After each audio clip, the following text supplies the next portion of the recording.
thiên đốt nát tu nắng mà lê cây ra thèn si hăng ấy xuân mi phật bận niang thong lung yên bối ba cần sung lương lung lời thương ngày lệ chia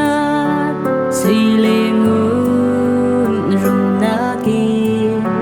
bối ba lung tôn khó chú si se lo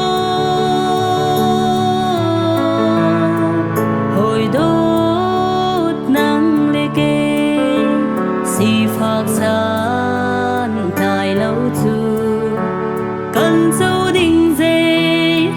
mà na ra cùng hà lâu cho tin si lâu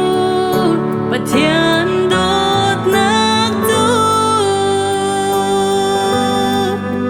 nắng mà lê cây ra thèn si hăng ấy xuân mi phật bận niang thong lung yên bối ba cần sung lương lung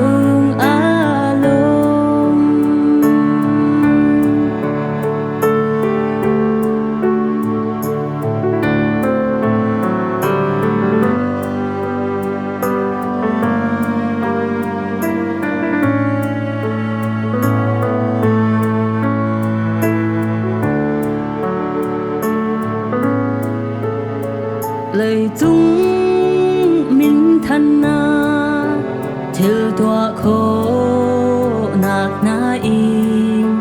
bối ba lung lom ter khổ si se lo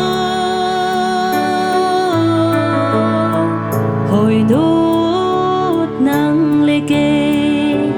ra đèn dây mà lâu chu lấy tung mi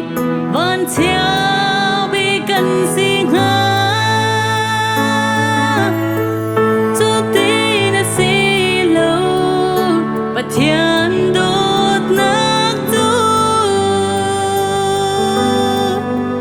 nắng mà lê cây ra thèn si hăng ấy xuân mi phật bận niang thong lung yên bối ba cần sung lương lung cho tin si lâu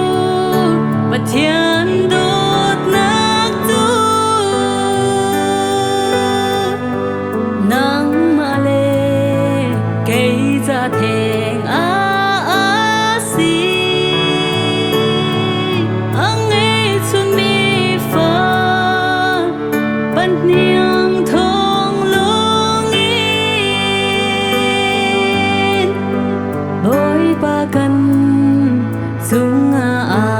lương lung bối ba cần sung